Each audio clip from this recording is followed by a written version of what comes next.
Hello, this is the Earth. You don't feel it moving, but it's moving. It's moving very fast. You are rotating at about 1,000 miles an hour because the Earth is spinning and you're spinning with it. Now, if you're down at the equator, it's about 1,000 miles an hour. And as you go further and further up, it is not as much. Because think about it, if you're on the pole and you're spinning, you're not really going anywhere, you're just spinning. But if you're on the Earth, you're spinning up to 1,000 miles an hour and you don't feel it.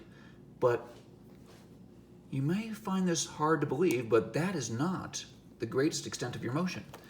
Let me take a look over here. So, the Earth is rotating, but it's also on a path around the sun. Now, you don't notice that as much. You notice the spinning of the Earth, the rotation of the Earth, because it causes everything in the sky to pass over you every single day. Whereas, the distance around the sun is huge. And the motion of the stars in the sky, because of it, it's only about 1 degree for every night. And the sun wouldn't be moving at all, because that's the common point of orientation. But let's just see how different the motion is. Now, by the way, I must tell you, this is not the scale. The Earth is much smaller in relation to the sun, and the distances between them are enormous. But let's just start out by doing a little thinking here. Okay, so the distance from the Earth to the sun is 150 million kilometers. So, just doing some math here, double that, would be the diameter of a circle. So that would be 300 million kilometers times pi, and that's going to equal the length of the trip, the circumference. So let's just do that. And you do that, and you end up with a number which is 942 million kilometers. That's a very long trip. Now, we're not doing that every day, we're doing that every year. So you divide that by 365.24 days in the year. And what you end up with is that we are going 2.6 really, million kilometers every single day. Compare that to 40,000 kilometers for a rotation of the Earth.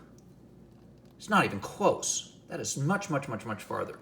Now, when it's nighttime, when you're facing away from the sun, you're going in the same direction that the Earth is rotating, you go a little tiny bit faster.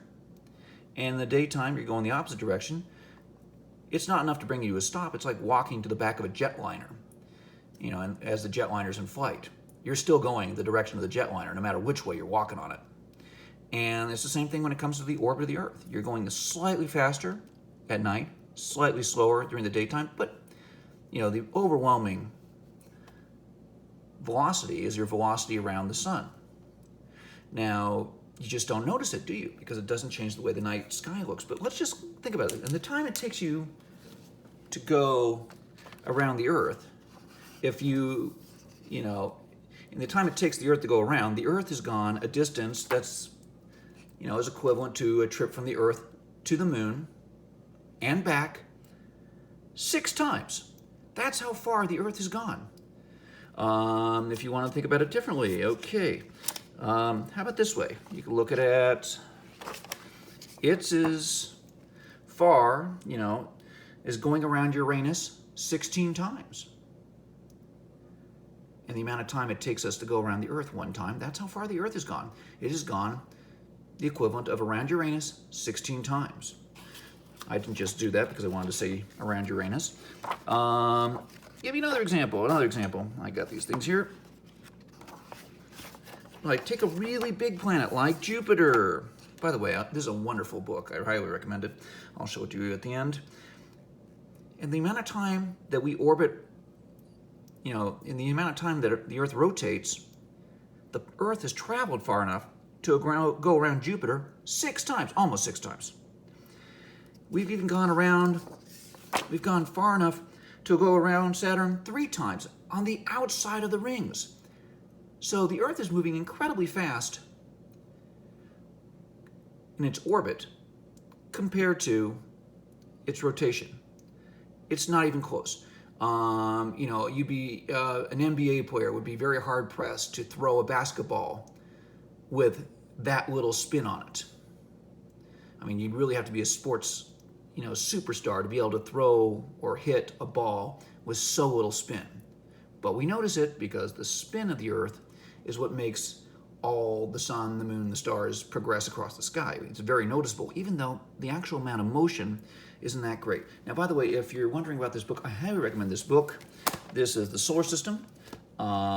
It's written by Marcus Chown. There it is. And a wonderful book. I really enjoyed reading it. And I hope you enjoyed this video.